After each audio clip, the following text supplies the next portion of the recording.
This is the Fiat 500C Hybrid Red.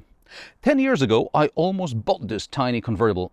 Do I have any regrets about buying a different car? And is the Fiat 500 still relevant 15 years after its launch?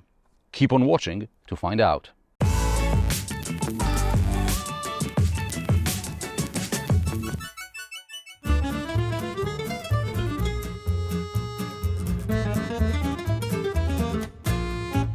Si sa, noi del sud parliamo a voce alta, si sa, noi del sud facciamo discussione imposta, siamo allergici alle strisce, di restare in fila non ci riesce neanche ai funerali.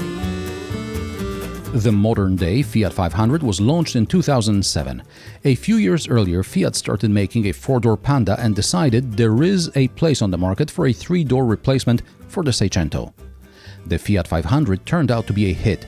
It leaned on nostalgia and retro styling, but at the same time it remained relatively inexpensive, especially since its only real competitor at launch was the Mini hatch.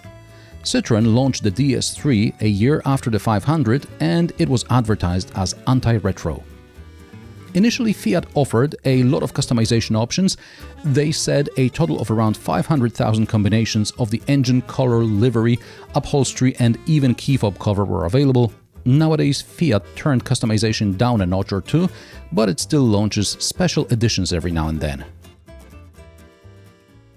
In 2016, Fiat gave the 500 a facelift. The changes were cosmetic, and in 2020, the current model was given a new infotainment system and a new engine. Fiat got rid of the Twinair, the Fire and the Multijet and replaced them with the FireFly 3-pot 1-liter unit producing 70 horsepower and 92 newton meters of torque, and all this with a mild hybrid.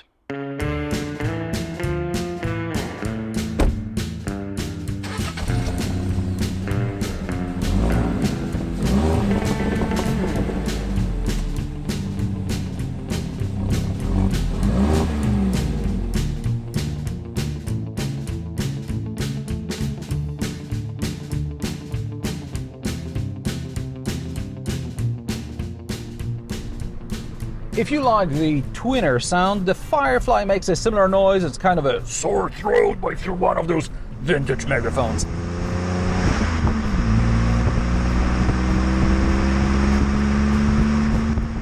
It gives the 500 character, but has no impact whatsoever on performance, and the 70 horsepower mild hybrid is slow, much slower than the official data suggests. According to Fiat, the 0 to 100 km per hour should take 13.8 seconds, and that's understandable for a city car. Just in case, I performed my own tests and I got 19 seconds 0 to 100 km per hour and almost 19 seconds 80 to 120 km per hour. Hard to believe, so I watched some other YouTubers do their own tests, and although my time is the worst, it's not far off from what others got. This is a small engine and I'm a heavy guy and I had some gear with me on board, so 20-30 kilograms could make a difference. I also compared the Fiat 500 Hybrid against the 80 horsepower 1.0 MPI Skoda Fabia I reviewed recently. Fiat is quicker off the line, but Skoda makes up time, and from about 55 km per hour onwards it is quicker. Fiat's short gearing doesn't help in acceleration tests, as time is lost shifting twice before reaching 100 km per hour. Here, I'd like to stress, this is a city car, I know, and the engine and the gearing is for the city. The 0 to 100 km per hour time is just to put the car's performance into perspective, and short gearing is what makes the 500 feel more agile around town. The mild hybrid system helps when you need more torque down low in the rev band. This is why around the city the 500 Hybrid doesn't feel like it's lacking anything. It's out of town when you start feeling a bit more power would be welcome.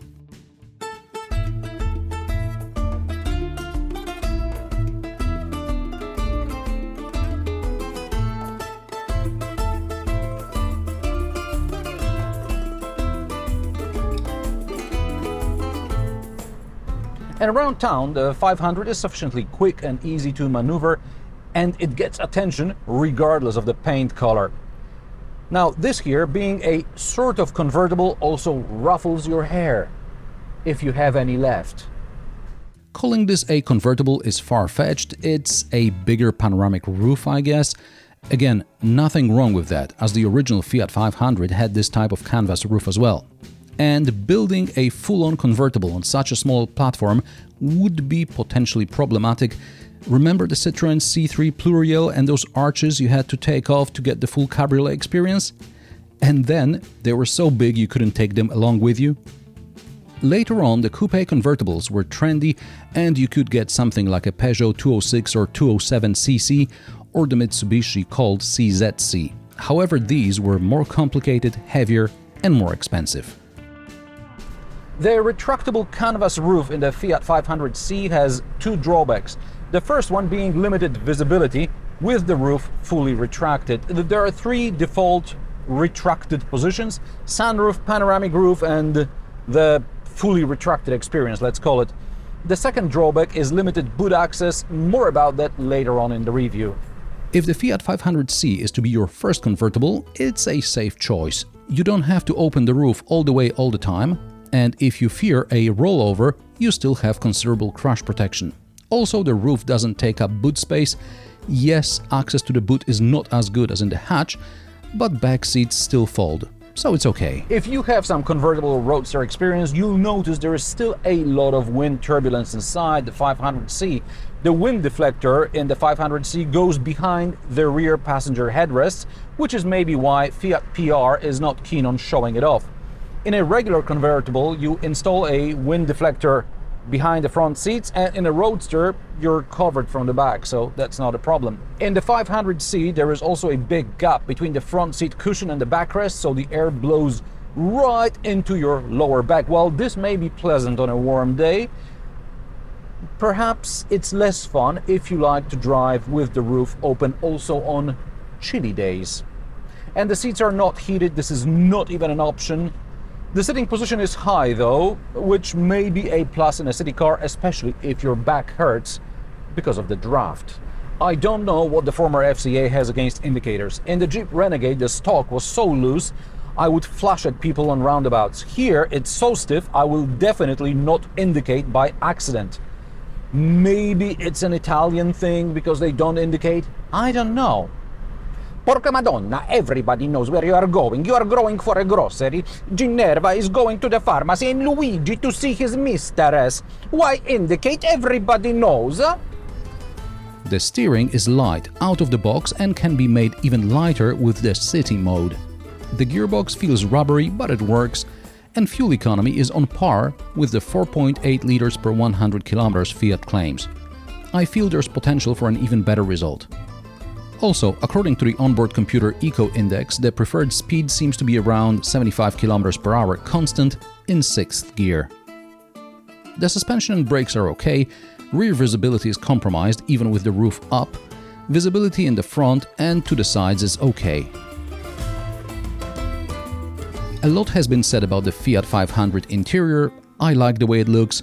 Even the way Fiat integrated the digital panel in the place of analog speedo is tasteful. It's a much nicer integration than that in the Mini. The door pockets are too flat and barely accommodate medium-sized bottles. You may want to keep those in the rear cup holders because the front ones are also on the small side. And speaking of the rear, the legroom is fine-ish for a small car like this. Headroom can be an issue in the hatch, but it's not in the convertible.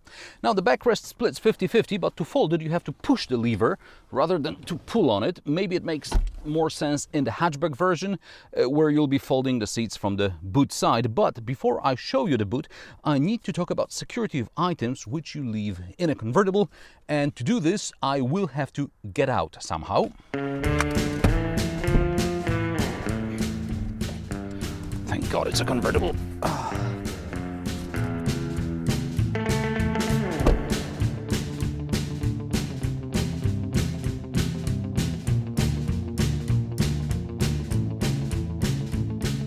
Cars with open tops usually have lockable compartments. Either you do it with a key, you physically turn a key, or it's connected to the central lock. The same goes for the backrests. However, Fiat didn't bother. If you leave the roof open, a thief doesn't even have to hop in. They can use a selfie stick or something to open the door from the inside like so. Because there is no deadlock. And if you're wondering, no, you can't lock or close the roof remotely by long pressing the lock button. It just doesn't work. Finally, the boot. Access to it is limited when the roof is fully retracted, so you pull the handle and wait several seconds for the roof to rise and the latch to release. The boot volume is 185 liters. This test example has a repair kit and an audio system thing instead of a mini spare. Enough for grocery shopping for a couple without kids. And with the back seats folded, you can carry something longer as long as it fits through the narrow boot opening. The regular hatch may not be as cool, but it's more practical. Prices of the Fiat 500 start at €16,490 for the hatch, $3,000 more for the Cabrio. This red edition Cabrio starts at €21,490 and with options, it costs €24,000. So why didn't I buy a Fiat 500C, and do I have any regrets? 10 years ago, I was looking for a reasonably priced statement car, so the 500C was obviously on the list. Now, the salesperson killed the deal because they didn't know the product. Halfway through the configuration, they realized we were actually talking about the convertible, not the hatch. Mazda MX-5 was the most expensive car on the list, but it won. Thankfully, there were no options to choose from because the car was already sitting on the dealer lot, just a couple of signatures. Now, the dealer annoyed me a couple of weeks later, so I serviced the car, the MX-5, elsewhere. Still, a driver's car on a budget and also a timeless classic shape. I'm obviously pleased with the MX-5 here in Poland, but if I were living in a small town in the Mediterranean, I'd probably go with the 500C, and it would be a great car to this day.